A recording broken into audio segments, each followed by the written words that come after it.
السلام علیکم ورحمۃ اللہ وبرکاتہ۔ الحمد للہ رب العالمین والصلاة والسلام علی نبینا محمد وعلی آلہ واصحابہ اجمعین۔ اعوذ باللہ من الشیطان الرجیم، بسم اللہ الرحمن الرحیم۔ قد افلح المؤمنون۔ محترم سامعین کرام، پارہ نمبر 18 یعنی 18 کی تفسیر پیش خدمت ہے۔ پارہ نمبر 18 کے شروع میں سورہ مؤمنون ہے۔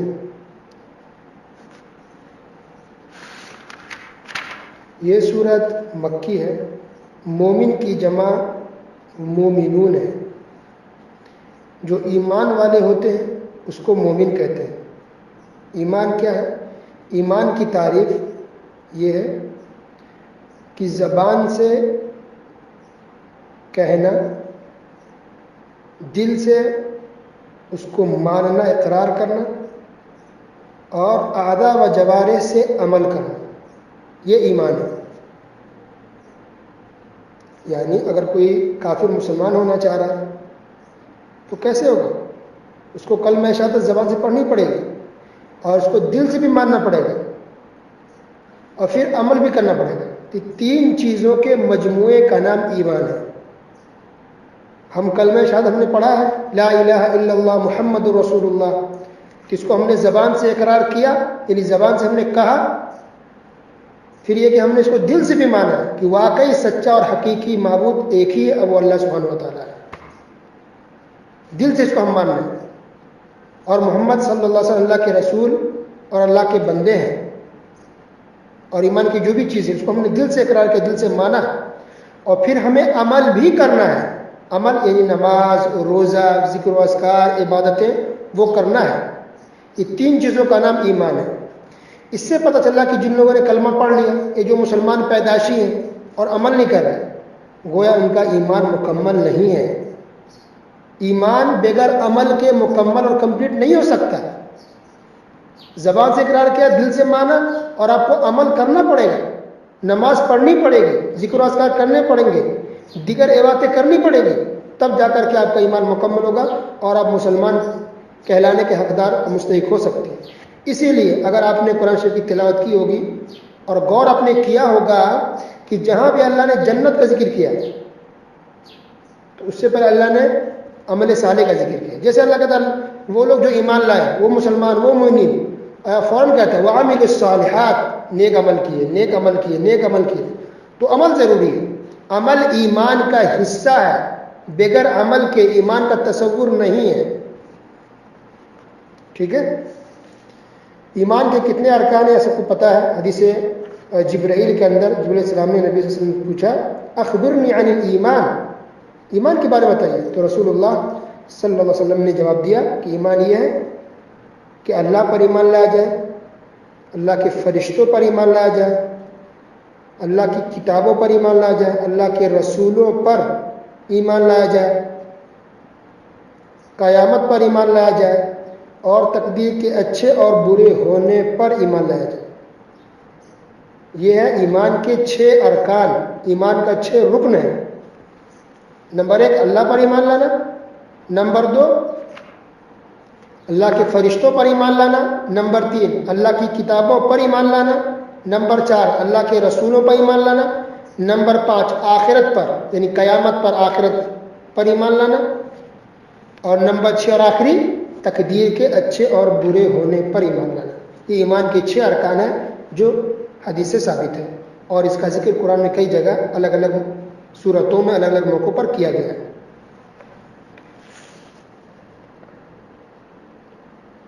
تو اللہ تعالیٰ نے کہا قد افلح المؤمنون الذین هم فی صلاتهم خاشعون، مومنین کامیاب ہو گئے، مومن کامیاب ہو گئے۔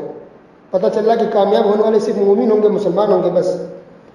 لیکن کون مومن، کون مسلمان؟ صرف نام کا جس نے نام رکھ لیا، یا صرف گوشت کھاتے سمجھتے کہ ہم مسلمان ہیں، یا صرف جمعہ کی نماز پڑھ لیے، عید اور بقرعید پڑھ لیے، وہ مومن مسلمان ہے؟ نہیں۔ دیکھیے الذین هم فی صلاتهم خاشعون، ان کی صفت اللہ نے بیان کی کہ مومن وہ ہے جو اپنی نماز میں خشوع اختیار کرتے ہیں، خشوع کے ساتھ نماز پڑھتے ہیں۔ تو نماز تو پڑھتے ہی پڑھتے لیکن خشوع کے ساتھ. خشوع کیا ہوتا ہے؟ یعنی بالکل ہماری توجہ، ہمارا دل دماغ نماز میں ہونی چاہیے.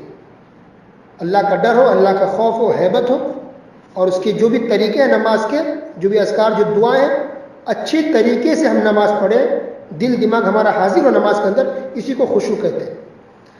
تو وہ لوگ جو نماز خشوع کے ساتھ پڑھتے ہیں. اب بتائیے کہ جو لوگ نماز پڑھتے ہی نہیں ہیں یا ہفتہ واری نمازی ہیں، اس کا کیا حال ہوگا، کیا حشر ہوگا. استغفر اللہ. تو اسلام میں تصور نہیں ہے. جیسے پچھلے درس میں کئی جگہ بتایا گیا تھا کہ جیسے اسلام میں یہ تصور نہیں ہے درگاہ کا، کوئی بھی بزرگ ہوں، ولی ہوں، اللہ کے نیک بندے ہوں، تو مزار اور درگاہ اسلام میں ہے ہی نہیں بننا چاہیے. کسی کی درگاہ، کسی کے قبر کے اوپر کتنے بڑے بزرگ ہوں، عالم، الحمدللہ ہم ان کے لیے دعا کریں مغفرت کی، اونچے درجات کی، یہ سب صحیح ہے. لیکن مزار بنا دیں، درگاہ بنا دیں، یہ اسلام میں نہیں، نہ قرآن میں نہ حدیث میں. بلکہ اللہ کے رسول صلی اللہ علیہ وسلم نے سختی سے منع کیا ہے. لعنت اللہ علی الیہود والنصارى اتخذوا قبور انبیائہم مساجدا. یہ حدیث اٹھا کے دیکھ لیجیے آپ. آپ صلی اللہ علیہ وسلم نے فرمایا کہ اللہ کی لعنت ہو، پھٹکار ہو یہودیوں پر اور کرسچن پر، عیسائیوں پر. کیا وجہ؟ کیونکہ ان لوگوں نے اپنے نبیوں اور رسولوں کی قبروں پر مسجد کی جگہ بنا دی تھی. قبروں کے پاس نماز پڑھتے تھے، قبروں پر انہوں نے مسجدیں بنا لی تھی، قبروں کے پاس وہ لوگ میناریں، گنبدیں بناتے تھے. نماز اللہ کے لیے پڑھتے تھے لیکن قبر کے پاس پڑھتے تھے. قبر کے پاس مسجد بنا لیتے یا مسجد کے اندر قبر بنا لیتے. تو حضور پاک صلی اللہ علیہ وسلم نے کہا کہ لوگوں پر لعنت و پھٹکار. اللہ اکبر. تو مزار اور درگاہ بنانے سے تو رسول اللہ صلی اللہ علیہ وسلم نے منع فرمایا ہے. اسی لیے یہ بات بھی کل کے درس میں بتائی گئی تھی کہ عمر فاروق رضی اللہ تعالیٰ عنہ کے دور خلافت میں قحط سالی پڑی، لوگ پریشان ہوئے. تو عباس رضی اللہ تعالیٰ عنہ کے پاس آئے عمر فاروق رضی اللہ تعالیٰ عنہ، اور انہوں نے صاف طور پہ کہا کہ دیکھیے جب تک حضور پاک صلی اللہ علیہ وسلم ہمارے بیچ میں تھے ہم ان سے دعا کرنے کے لیے کہتے تھے، اب وہ ہمارے بیچ نہیں رہے لہٰذا ہم آپ کے پاس آ رہے ہیں.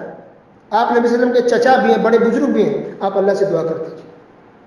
تو اگر درگاہ پہ مزار پہ اگر جانا صحیح ہوتا ہے دعا کے لیے، دعا قبول کروانے کے لیے، کوئی بھی اگر ریزن ہوتا تو کہاں جاتے صحابہ کرام؟ نبی کریم صلی اللہ علیہ وسلم کی قبر پر. یہ سب مدینے میں ہی تھے، مدینے میں قبر موجود تھی. تو نبی کی قبر پر نہیں گئے دعا کے لیے. اس کا مطلب ہے کہ دعا کرنے کے لیے قبر پر جانا یہ اسلام کا، مسلمانوں کا طریقہ نہیں ہے. اس کا تصور نہیں ہے درگاہ مزار کا اسلام کے اندر. تو کاش کہ مسلمان سے غور و فکر کریں، اب تحقیق کیجئے، پتہ کیجئے. ٹھیک ہے، انشاءاللہ بات کھل کے آئے گی آپ کے سامنے. تو اسی طرح سے اسلام میں یہ بھی تصور نہیں کوئی انسان مسلمان اور نماز نہ پڑھے. سوچ لیجئے، تصور نہیں کوئی مسلمان اور نماز نہ پڑھے. اب دیکھیے نماز کے بارے میں کتنی ساری قرآن کی آیتیں ہیں، نماز پڑھو نماز پڑھو. حدیث کے اندر بہت ساری باتیں ہیں. اب ایک حدیث آپ کو سناتا ہوں میں. ابو داؤد کی روایت ہے، حدیث نمبر 864 864، ترمذی حدیث نمبر 413، اور سنن نسائی حدیث نمبر 465. ان اول ما يحاسب به العبد يوم القيامه من عمله صلاته. کہ قیامت کے دن رسول اللہ صلی اللہ علیہ وسلم فرما رہے ہیں کہ قیامت کے دن انسان سے سب سے پہلے جس چیز کے بارے میں پوچھا جائے گا وہ نماز ہے. سن لیں مسلمانوں، قیامت کے دن سب سے پہلے جس چیز کے بارے میں آپ سے سوال کیا جائے گا، حساب و کتاب ہوگا، وہ نماز ہے. پھر نبی پاک علیہ الصلوۃ والسلام نے کہا فَإِن صَلُحَتْ فَقَدْ أَفْلَحَ وَأَنجَحَ. تو اگر اس کی نماز درست رہی، صحیح رہی تو وہ کامیاب ہو گیا، نجات پا گیا. وَإِن فَسَدَتْ، اگر نماز میں گڑبڑی ہو گئی فَقَدْ خَابَ وَخَسِرَ، تو وہ برباد ہو گیا، خسارہ اور نقصان اٹھانے والے میں سے ہو گیا. اللہ اکبر. اور ایک دوسری حدیث ہے مسند امام احمد کے اندر، غور سے سنیں. نبی کریم صلی اللہ علیہ وسلم نے فرمایا من لم يحافظ علیہا، جو انسان نماز کی حفاظت نہ کرے، اچھے سے نماز کو ادا نہ کرے، پورا خیال نہ رکھے نماز کا، لم تکن له نورا ولا برہانا ولا نجات، تو اس کے لیے قیامت کے دن روشنی نہیں ہوگی، دلیل نہیں ہوگی، نجات نہیں ہوگی. وحشر یوم القیامہ مع فرعون وحامان وقارون وابی بن خلف، اور اس کا انجام قیامت کے دن کس کے ساتھ ہوگا؟ جو نماز کی پابندی نہیں کرتا، اچھے سے نماز کی حفاظت نہیں کرتا. نبی پاک علیہ الصلوۃ والسلام نے کہا کہ ایسے لوگ قیامت کے دن فرعون کے ساتھ ہوں گے، حامان کے ساتھ ہوں گے، قارون کے ساتھ ہوں گے، ابی بن خلف کے ساتھ ہوں گے. اللہ اکبر. اب بتائیے یہ لوگ فرعون حامان کہاں جائیں گے؟ جہنم میں۔ اس کا مطلب ہے کہ جو لوگ نماز کی پابندی نہیں کرتے ایسے لوگوں کا ٹھکانہ کہاں ہوگا بتائیے؟ تو فرعون کے ساتھ ہوگا۔ اس سے کیا پتہ چل رہا ہے کہ جو لوگ حکومت کی وجہ سے لیڈر ہیں، حاکم ہیں، دیکھیے بہت سے مسلمان جو حاکم ہیں، نیتا ہیں، لیکن ایک وقت کی نماز تک نہیں پڑھتا، حکومت میں ہے، اس کو اس پر غور کرنی چاہیے کہ فرعون بھی حاکم تھا، جس کو جو انسان نماز سے رک جائے حکومت کی وجہ سے، حاکم بننے کی وجہ سے، لیڈر کی وجہ سے، وہ فرعون کے ساتھ ہوگا۔ اور یہ حامان جو آدمی جاب کر رہا ہے، کہتے ہیں جاب ہے، ڈیوٹی ہماری، ٹائم نہیں ملتا، بہت چھٹی نہیں دیتا، ایسے لوگ حامان کے ساتھ ہوں گے۔ کیوں؟ حامان وزیر تھا، نوکری کر رہا تھا، ذمہ دار تھا، وہ فرعون کا کام کرتا تھا حامان۔ اور قارون کیا حکمت ہے؟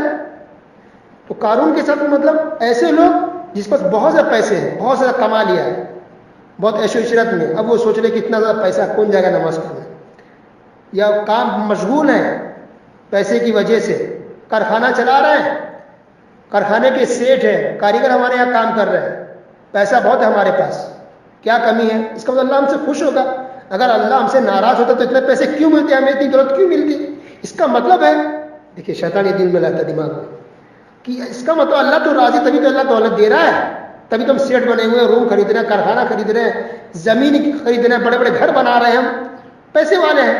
تو پیسے والے یاد دیکھیں قارون، اللہ نے کہا جو نماز کی پابندی نہیں کرتا وہ قارون کے ساتھ ہوگا۔ قارون کون ہے؟ ایسا شخص تھا جو بہت زیادہ مالدار تھا۔ اللہ سبحانہ تعالیٰ نے 20 روپئے کا ذکر کیا، انشاءاللہ اس کا بیان آئے گا۔ کتنے اس کے پاس پیسے تھے کہ اس کی چابیوں کو کئی لوگ مل کے اٹھا نہیں سکتے تھے۔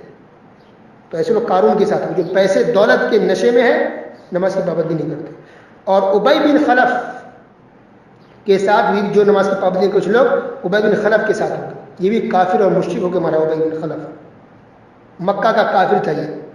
اور اس کے بارے میں خاص بات یہ ہے کہ رسول اللہ صلی اللہ علیہ وسلم نے میدان جنگ میں کسی بھی کافر کو اپنے ہاتھ سے قتل نہیں کیا، یاد رکھیے، رسول اللہ صلی اللہ علیہ وسلم نے میدان جنگ میں کسی بھی کافر کو قتل نہیں کیا سوائے اس کے، ابی بن خلف کے، جنگ احد کے اندر، کہ ایسا کافر ہے جس کو رسول صلی اللہ علیہ وسلم نے اپنے ہاتھوں سے قتل کیا۔ اللہ، اس کے علاوہ کسی کو بھی پیارے نبی صلی اللہ علیہ وسلم نے اپنے ہاتھوں سے قتل نہیں کیا ہے میدان جنگ میں۔ اللہ ہدایت دے مسلمانوں کی نماز کی حفاظت کے بہت خطرناک، بہت بڑا گناہ ہے۔ اللہ کے رسول صلی اللہ علیہ وسلم نے ارشاد فرمایا، بہت سی حدیث کے اندر یہ حدیث موجود ہے، فمن ترکھا فقد کفر، جس نے نماز کو چھوڑا اس نے کفر کیا۔ اللہ اکبر، اللہ اکبر۔ اس کے بعد اللہ سبحانہ و تعالیٰ نے تخلیق انسانی کی مراحل کو ذکر کیا کہ انسان کی پیدائش کیسے ہوتی ہے۔ ایک نطفہ ہوتا ہے پانی، پھر وہ جم کر کے خون بنتا ہے، پھر خون کچھ دنوں کے بعد پھر گوشت بنتا ہے، پھر اسی گوشت میں اللہ تعالیٰ ہڈیاں ڈالتا ہے، اور جب یہ 4 مہینے کا ہو جاتا ہے تب اللہ تعالیٰ روح اس میں پھونکتا ہے، اب وہ بچہ وہ تیار ہو جاتا ہے، سسٹم ہے۔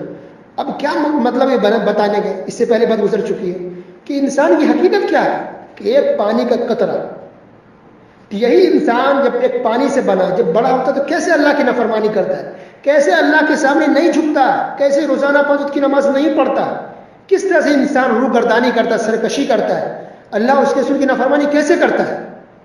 جب وہ پانی کا ایک قطرہ تھا اللہ نے اس کو انسان بنا دیا، تو انسان کا اتنا تکبر اور گھمنڈ کیسے آ گیا؟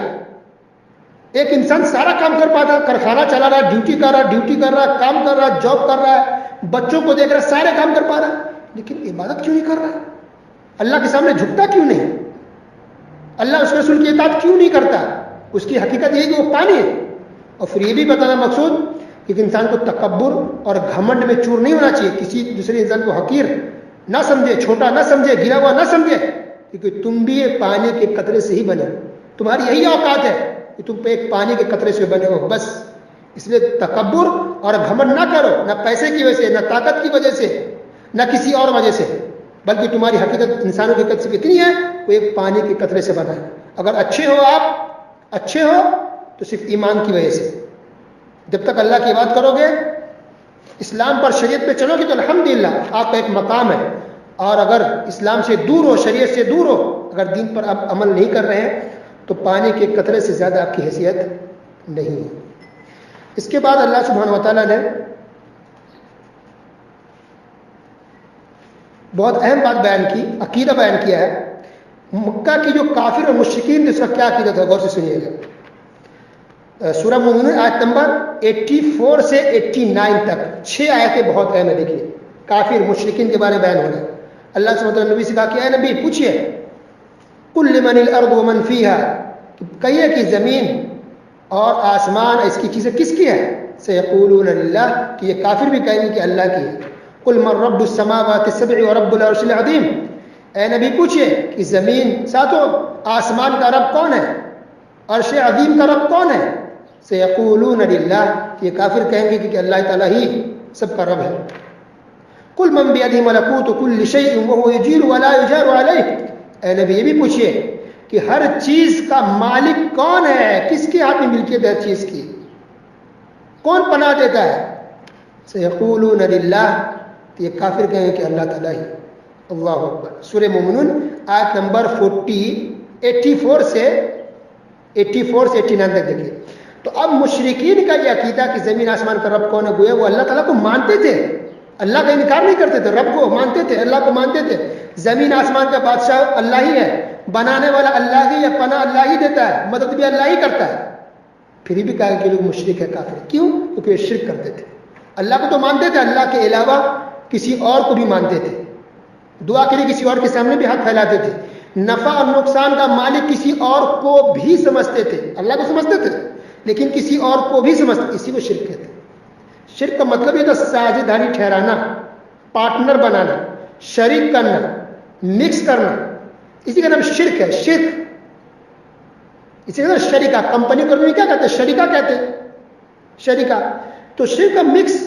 تو یہ کس نے کہہ دیا کہ انسان اگر کوئی اللہ کا صرف پورا انکار کر دے، صرف بت کی پوجا کرے وہی کافر ہے، وہی مشرک؟ نہیں، وہ انسان بھی مشرک ہے جو اللہ کو مان تو رہا ہے لیکن غیر اللہ کو بھی مانتا ہے. اللہ اکبر.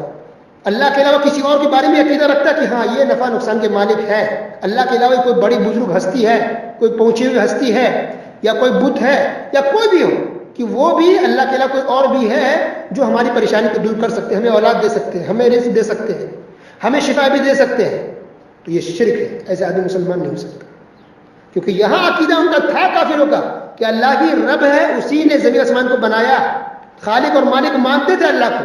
پھر بھی اس کو مشرک کافر کہا گیا کیونکہ وہ شریک ٹھہراتے تھے، نفع اور نقصان کا مالک کسی اور کو بھی سمجھتے تھے. اس لیے آج جو مسلمان جو بیمار ہے، ٹھیک نہیں ہو پا رہا ہے، وہ کیسے درگاہوں پر چلے جاتے ہیں علاج کے لیے، وہ کیسے مزاروں کی چوکھٹوں پر جاتے ہیں علاج کے لیے، کیا سوچ کے جاتے ہیں کہ یہ بزرگ ہمیں شفا دے دیں گے، ہماری پریشانی کو دور کر دیں گے، یا ہماری بات کو اللہ تک پہنچا دیں گے. اچھا، شرک کے لیے بھی ضروری نہیں ہے کہ کسی اور کو، غیر اللہ کو اللہ کے برابر سمجھیں گے تو ہی شرک ہوگا. نہیں، ایسا کہیں بھی نہیں، نہ قرآن میں نہ حدیث میں ایسا کہیں بھی نہیں ہے کہ جو اللہ کے برابر سمجھے گا تو ہی شرک ہوگا. نہیں، جو برابر سمجھے گا وہ شرک تو ہے گی، لیکن برابر نہ بھی سمجھے تب بھی شرک ہے. جیسے کہ یہ بات بھی گزر چکی ہے 7 پارے کی تفسیر میں، سورہ مائدہ کی جو آخری 3 آیتیں، اس کے اندر اللہ تعالیٰ کہا قیامت کی دن عیسیٰ علیہ السلام سے کہ کیا تم نے کہا تھا لوگوں کو تم رب بنا لو اللہ کے علاوہ؟ تو اب بتائیے کرسچن کیا عیسیٰ علیہ السلام کو اللہ کے برابر سمجھتے؟ نہیں، نیچے ہی سمجھتے. اس لیے کچھ لوگ بیٹا کہتے ہیں، کچھ بیٹا نہیں بھی کہتے، شرک کرتے ہیں، برابر نہیں سمجھتا کوئی بھی. پھر بھی یہ لوگ مشرک اور کافر ہے کرسچن، کیونکہ شرک کرتے ہیں اللہ کے ساتھ. تو یہ عقیدے کی بات ہے. اللہ اکبر. کاش کے مسلمان سمجھ جائیں اس بات. اور سب سے آخری جو آیت ہے سورہ مومنین کی، وہ دعا پر ختم ہوتی ہے، رب اغفر وارحم وانت خیر الراحمین. یہ دعا ہے کہ اللہ بخش دے، رحم فرما، اس لیے کہ تو بہتر رحم کرنے والا ہے. تو دعا پڑھنی چاہیے، رب اغفر وارحم وانت خیر الراحمین. قرآن کی بہت ساری دعا ہے، ان دعا میں سے ایک دعا یہ بھی ہے. اس کے بعد ہے سورہ نور. سورہ نور مدنی ہے. دیکھیے کافی صورتوں کے بعد سورہ نور، یہ صورت مدنی آئی ہے، یعنی 11واں پارہ سورہ یونس سے شروع ہو کر یہاں تک آج 18 پارہ تک تو ساری صورتیں مکی تھی سوائے 1-2 صورتوں کی. سورہ رات مدنی، سورہ حج کے بارے میں مدنی، بس 1-2 صورت چھوڑ دیں تو باقی تمام صورتیں مکی ہیں. اللہ اکبر. تو اب یہ صورت سورہ نور مدنی ہے.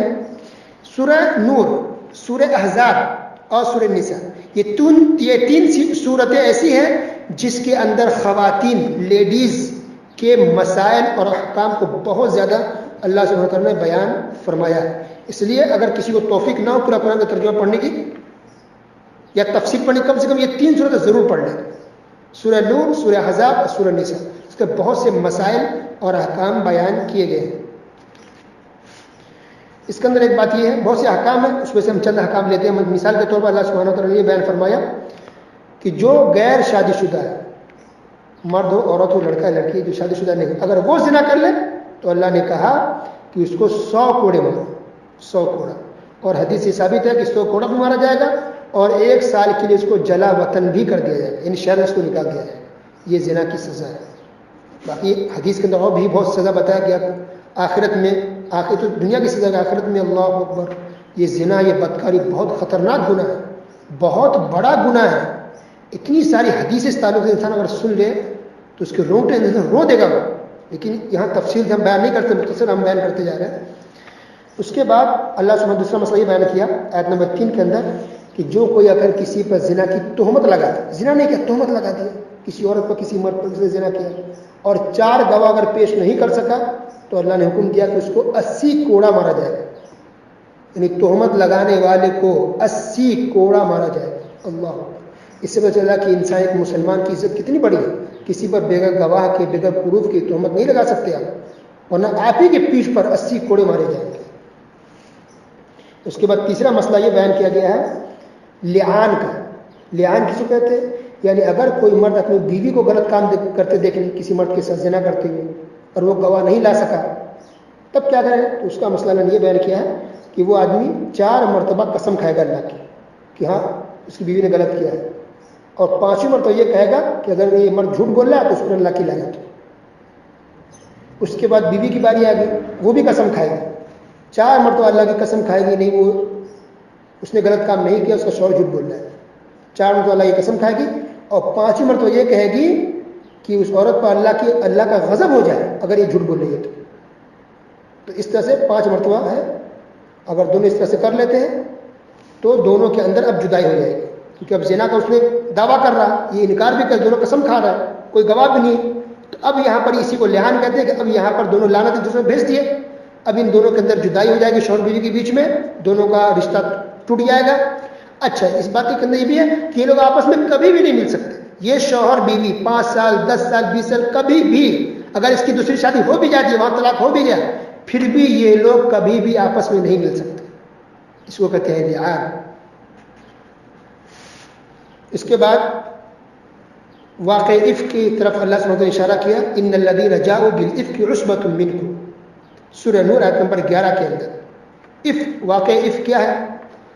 اس کا معاملہ یہ ہے، اس کا پس منظر بیک گراؤنڈ کہ رسول اللہ صلی اللہ علیہ وسلم، صحابہ کرام غزوہ المصطلق سے لوٹ رہے تھے، تو مدینے سے قریب جگہ پڑاؤ ڈالے، رات کا موسم تھا، اور پھر صبح ہو کر کے نکلے وہاں سے، اور عائشہ رضی اللہ تعالیٰ عنہ بھی ساتھ تھی۔ عائشہ رضی اللہ تعالیٰ اس وقت بہت دبلی پتلی ہلکی پھلکی تھی، تو جب وہاں سے پھر صبح پر روانہ ہو گئے، اور عائشہ رضی اللہ تعالیٰ اس میں بیٹھتی تھی، ہودج عربی میں کہتے ہیں، اردو میں پالکی، جو شادیوں میں گاؤں میں پہلے چلتا تھا، جس میں دلہا دلہن کو بٹھاتے ہیں، تو اس میں عائشہ رضی اللہ تعالیٰ ہوتی تھی، صحابہ کرام اس کو کندھوں پر اٹھاتے تھے، بالکل وہ پردے کے اندر ہوتی تھی، وہ پالکی کے اندر۔ تو جب قافلہ روانہ ہوا مدینے کے لیے، نبی صلی اللہ علیہ وسلم اور صحابہ کرام پالکی کو اٹھا چلے گئے، ان کو لگا کہ عائشہ رضی اللہ تعالیٰ کے اندر بیٹھی ہوں، اور وہ چلے گئے۔ جب چلے گئے، یہ رات کا وقت تھا، چلے گئے تو عائشہ رضی اللہ تعالیٰ کو عنہا دیکھی کہ قافلہ چلا گیا، وہ اس میں تھی نہیں، تو پریشان ہو کے وہیں لیٹ گئی۔ اس کے بعد جب صبح ہوئی اور یہ صفوان بن معطل رضی اللہ تعالیٰ عنہ سب سے پیچھے رہتے تھے، نبی ان کو رکھا تھا کہ جو بھی سامان قافلے کا چھوٹے وہ لے کر کے آنا، دیکھا عائشہ رضی اللہ تعالیٰ عنہ بہت پریشان ہو گئے، ان کو اٹھنی پر بٹھایا عائشہ رضی اللہ تعالیٰ عنہ کو، اور لے کر کے مدینہ آئے، گویا قافلہ پورا جا چکا ہے، پیچھے یہ لوگ 2 رہ گئے تھے۔ تو منافقین نے دیکھا کہ یہ دونوں آ رہے ہیں، تب ان منافقین نے، مدینہ کے منافقین نے تہمت لگا دیا عائشہ رضی اللہ تعالیٰ عنہ پر کہ دیکھو اس نے غلط کام کیا ہے صفوان کے ساتھ رضی اللہ عنہ، یعنی جھوٹی تہمت لگائی، صرف اس وجہ سے کہ لوگ اکیلے پیچھے آ رہے ہیں، حالانکہ وہ چھوٹ گئی تھی، دھوکہ ہوا تھا، ان کو بھی پتہ نہیں تھا، تو تہمت لگائی، مدینے میں بات پھیل گئی، سب پریشان، کیا غلط ہے کیا صحیح ہے، اللہ کے رسول صلی اللہ علیہ وسلم بھی پریشان ہو گئے، گھبرا گئے، کیا معاملہ ہے۔ اب وہاں پر نبی صلی اللہ علیہ وسلم بھی نہیں تھے، وہ تو مدینہ پہنچ گئے تھے، وہ بھی پریشان. تقریباً 1 مہینہ کا عرصہ گزر گیا، سب پریشان سب پریشان. تہمت لگا دی گئی عائشہ رضی اللہ عنہا زنا کی تہمت. اللہ بہت بڑی بات ہے، ام المؤمنین ہے، مسلمانوں کی ماں ہے، رسول پیغمبر کی بیوی ہے. تو تقریباً 1 مہینہ کا عرصہ گزر گیا، تب اللہ سبحانہ و تعالیٰ نے یہ صورت نازل فرمائی، سورہ نور. وہ سورہ نور نازل ہونے کا پس منظر بیک گراؤنڈ یہی ہے. تو اللہ نے یہ صورت نازل فرمائی یہ بتانے کے لیے کہ عائشہ رضی اللہ عنہا یہ پاک دامن ہے، پاک ہے بالکل، انہیں کوئی غلط کام نہیں کیا ہے. یہ منافقین جھوٹ بول رہے ہیں، تہمت لگا رہے، الزام لگا رہے، پاک دامن ہے.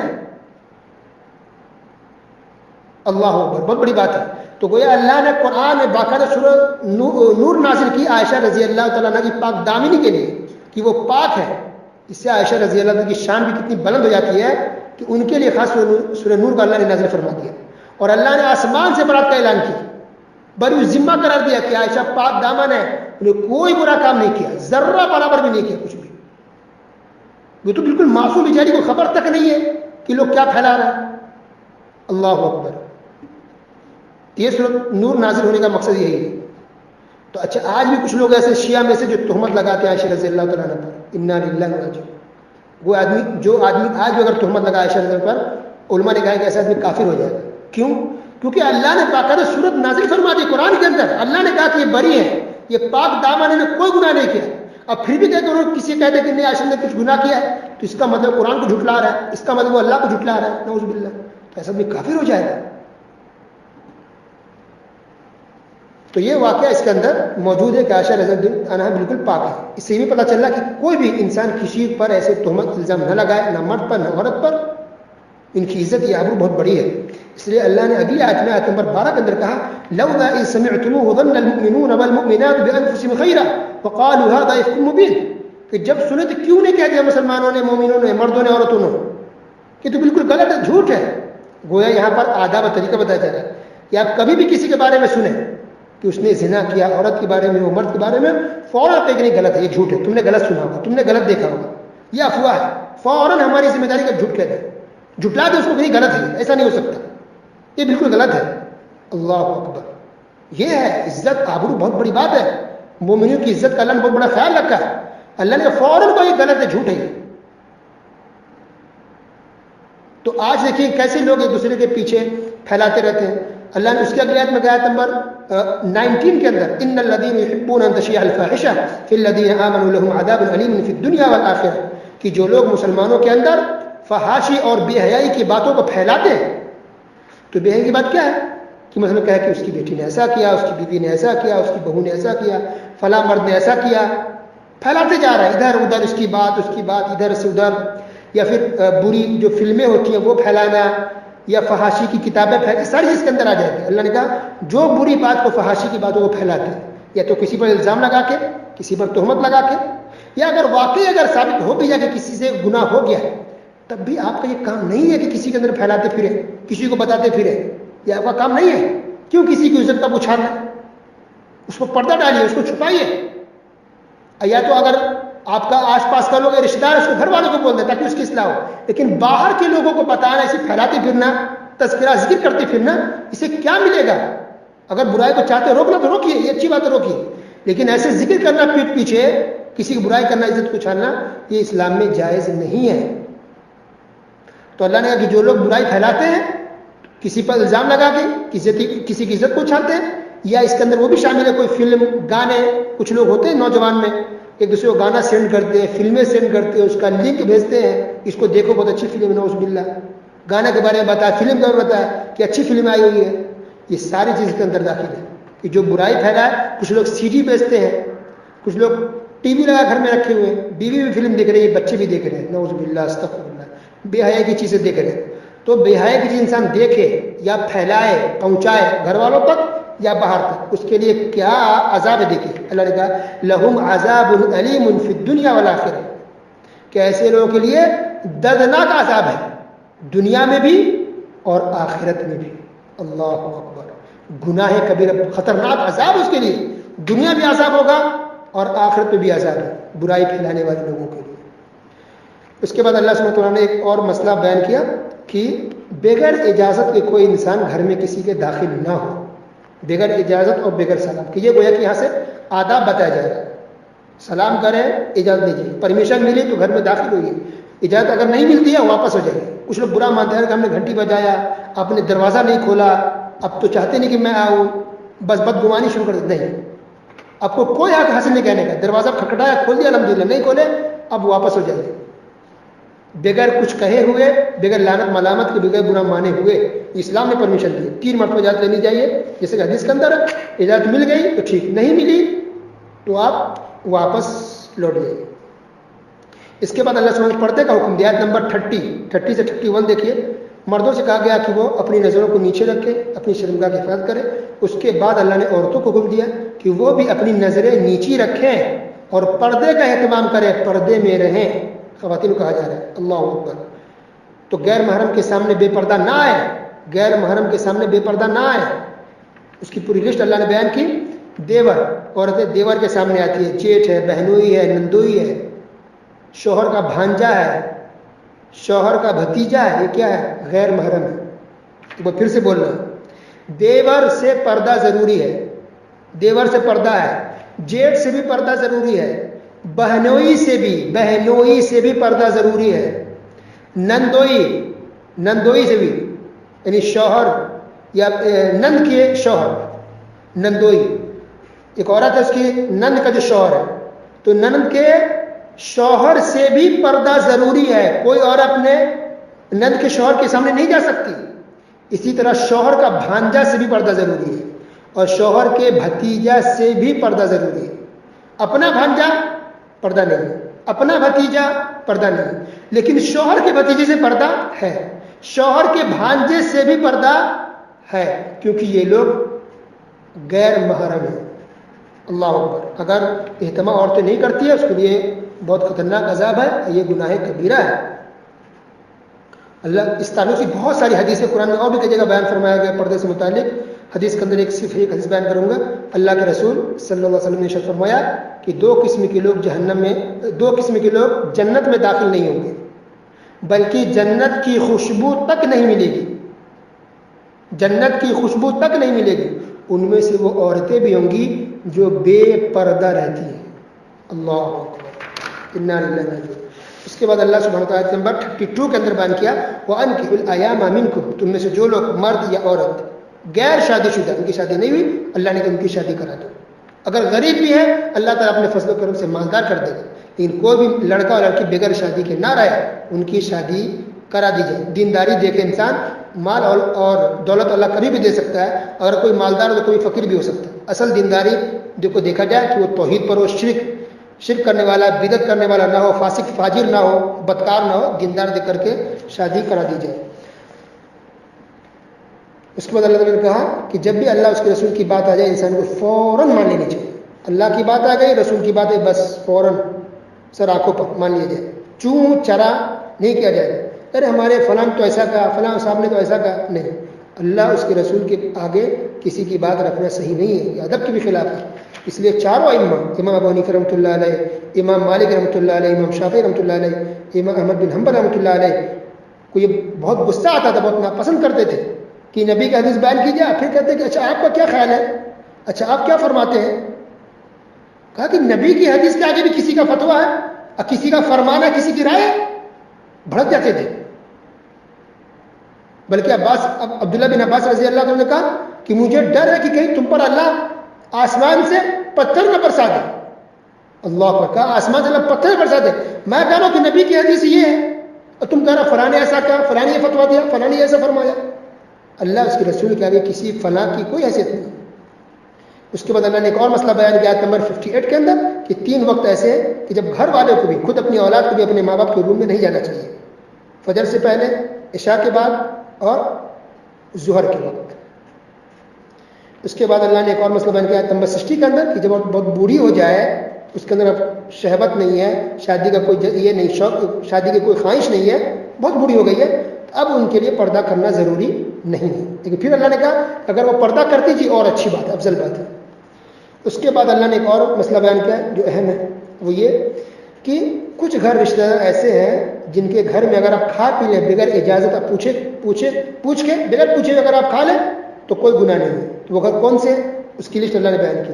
مثلا بیٹوں کا گھر، بھائی کا گھر، اپنے بھائی، ماموں کا گھر، پھوپھی کا گھر، خالہ چچا کا گھر، اور اسی طرح سے وہ گھر بھی جس کے گھر والے آپ کو چابی دے کر کے سفر پر باہر چلے گئے.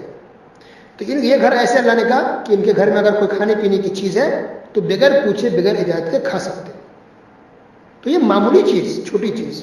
اب ایسا نہیں کہ آپ بھائی کے گھر گئے یا چچا گھر اور گھی کا پورا ڈبہ ایک کلو اٹھا کر لے کے چلے جائیں، چاول کی ایک بوری اٹھا لیں آپ، تیل کا ایک ڈبہ اٹھا کر لے کے چلے جائیں. یہ سب صحیح نہیں. اجازت کا مطلب یہ ہے کہ کھانے پینے کی چیزیں، انڈا ہے کہ آپ کھا لیے، کچھ سارا بچا ہوا آپ وہ کھا لیے، چھوٹی موٹی کھانے کی چیزیں معمولی چیز کو انسان عام طور پہ اگنور کر دیتا ہے، کوئی فرق نہیں پڑتا، انسان برا نہیں مانتا. جو چھوٹی موٹی چھوٹی چیزیں جیسے کھیر بنی ہوئی ہے تو یہ سب کھا سکتے ہیں. مٹھائی رکھی ہوئی ہے، سالن بنا ہے، گوشت بنے ہوئے ہیں، 2 بوٹی 4 بوٹی لے کے آپ کھا لیے، اس میں کوئی گناہ نہیں، بغیر پوچھے آپ کھا سکتے ہیں.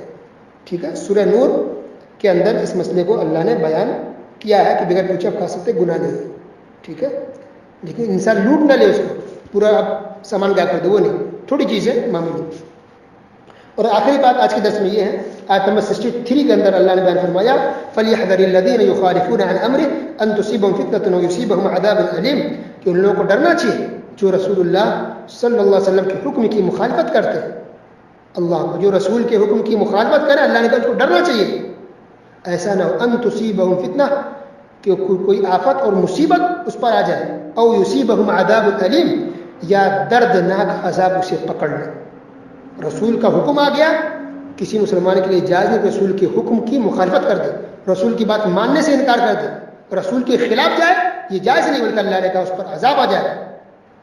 تو اللہ تعالی ہم تمام مسلمانوں کو اس بات کی توفیق دے کہ ہم عمل کریں، اللہ اس کے رسول کی بات مانیں، رسول کی مخالفت نہ کریں. جو بھی احکام و مسائل بیان کیے جا رہے ہیں اللہ اس کو سمجھنے کی سیاست عمل کی توفیق عطا فرمائے. آمین. والسلام علیکم ورحمۃ اللہ وبرکاتہ.